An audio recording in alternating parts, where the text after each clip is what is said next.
ಇನ್ನು Trump warn ಬೆನ್ನಲ್ಲೇ ಮತ್ತೆ ಮೈ ಕೊಡವಿದ ಇರಾನ್. ಇಸ್ರೇಲ್ನ ನ್ಯೂಕ್ಲಿಯರ್ ತಾಣಗಳ ಮೇಲೆ ಏರ್ ಸ್ಟ್ರೈಕ್ ನಡೆದಿದೆ. ಡಿಮೋನಾ, ಅರಾದ್ ನಗರಗಳ ಮೇಲೆ ಇರಾನ್ ಅಟ್ಯಾಕ್ ನಡೆಸ್ತಾ ಇದೆ. ಪರಮಾಣು ಸೌಲಭ್ಯಗಳಿರುವಂತಹ ನಗರಗಳ ಮೇಲೆ ಇರಾನ್ ಅಟ್ಯಾಕ್ ನಡೆಸ್ತಾ ಇದೆ.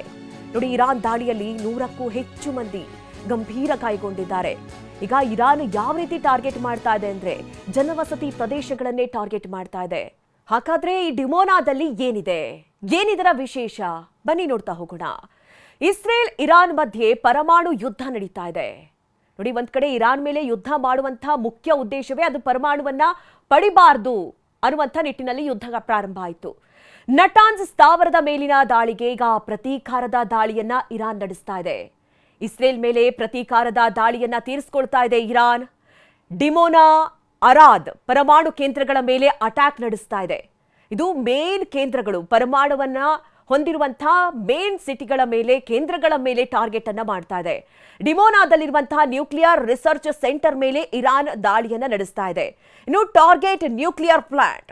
ಡಿಮೋನಾ, ಅರಾದ್ನಲ್ಲಿರುವಂತಹ ಜನವಸತಿ ಪ್ರದೇಶಕ್ಕೂ ಕೂಡ ಹಾನಿಯಾಗ್ತಾ ಇದೆ.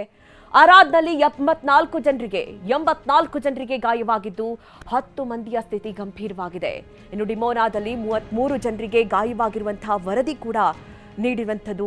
ರಣಭೀಕರ ದಾಳಿಯಲ್ಲಿ ಒಟ್ಟು 117 ಜನರಿಗೆ ಗಾಯವಾಗಿದೆ. ಒಂದ್ ಕಡೆ ಜನವಸತಿ ಪ್ರದೇಶಗಳನ್ನು ಕೂಡ ಟಾರ್ಗೆಟ್ ಮಾಡ್ತಾ ಇದೆ. ಇಸ್ರೇಲ್ನ ಪ್ರಮುಖ ಪರಮಾಣು ಕೇಂದ್ರ ಈ ಡಿಮೋನಾ. ನೆಗೆವ್ ಎಂಬ ಮರುಭೂಮಿಯಲ್ಲಿದೆ ಈ ಡಿಮೋನಾ ಪ್ಲಾಂಟ್. ಇಲ್ಲೇ ಪರಮಾಣು ಕೇಂದ್ರ ಇರೋದು. Shimon Peres Negev nuclear research centre ಇದು. ಸೆಂಟರ್ಗೆ ಇಸ್ರೇಲ್ನ ಮಾಜಿ ಅಧ್ಯಕ್ಷ ಶಿಮೋನ್ ಪೆರೇಸ್ ನಾಮಕರಣವನ್ನ ಮಾಡಿದ್ರು.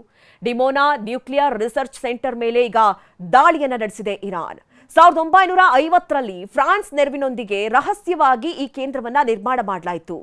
ಇಸ್ರೇಲ್ನ ಡಿಮೋನಾ ನಗರಕ್ಕೆ ಈ ಕೇಂದ್ರ ಹತ್ತಿರವಾಗಿದೆ. ಸಂಶೋಧನೆ, ಕೃಷಿ, ವೈದ್ಯಕೀಯ ಉದ್ದೇಶಕ್ಕೆ ಇರುವಂತಹ ರಿಯಾಕ್ಟರ್ ಇದು.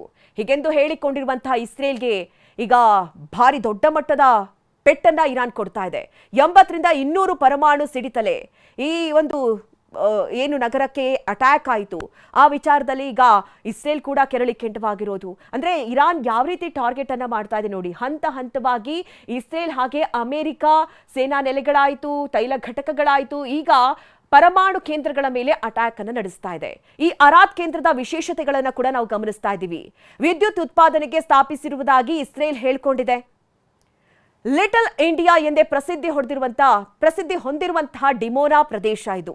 ಅಲ್ಲಿ ಲಿಟಲ್ ಇಂಡಿಯಾ ಅಂತಾನೆ ಕರೀತಾರೆ. ಅತಿ ಹೆಚ್ಚು ಭಾರತೀಯರೇ ವಾಸವಾಗಿರುವಂತಹ ಡಿಮೋನಾ ಪ್ರದೇಶ. ಡಿಮೋನಾ ನಗರದ ಜನಸಂಖ್ಯೆ 30% ಭಾರತೀಯರಿದ್ದಾರೆ. 7500 ಭಾರತೀಯರು ಡಿಮೋನಾ ನಗರದಲ್ಲಿ ವಾಸವಾಗಿದ್ದಾರೆ. ಮರಾಠಿ, ಹಿಂದಿ ಮಾತನಾಡುವಂತಹ ಭಾಷಿಗರು ಕೂಡ ನೆಲೆಸಿರುವಂತಹ ತಾಣ ಈ ಡಿಮೋನಾ.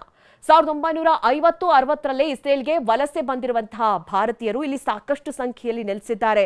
ಇಂತಹ ಪ್ರದೇಶದ ಮೇಲೆ ಇರಾನ್ ದಾಳಿಯನ್ನ ನಡೆಸಿದೆ. ಇಂತಹ ಪ್ರದೇಶವನ್ನೇ ಟಾರ್ಗೆಟ್ ಮಾಡಿ ಇರಾನ್ ದಾಳಿಯನ್ನ ನಡೆಸಿರೋದು. ಈ ಭಾರತಕ್ಕೂ ಇಸ್ರೇಲ್ನ ಡಿಮೋನಾ ನಗರಕ್ಕೂ ಬಹಳ ಅವಿನಾಭಾವ ಸಂಬಂಧ ಇದೆ ಅಂತ ಅಂದ್ರೆ ತಪ್ಪಾಗ್ಲಿಕ್ಕಿಲ್ಲ.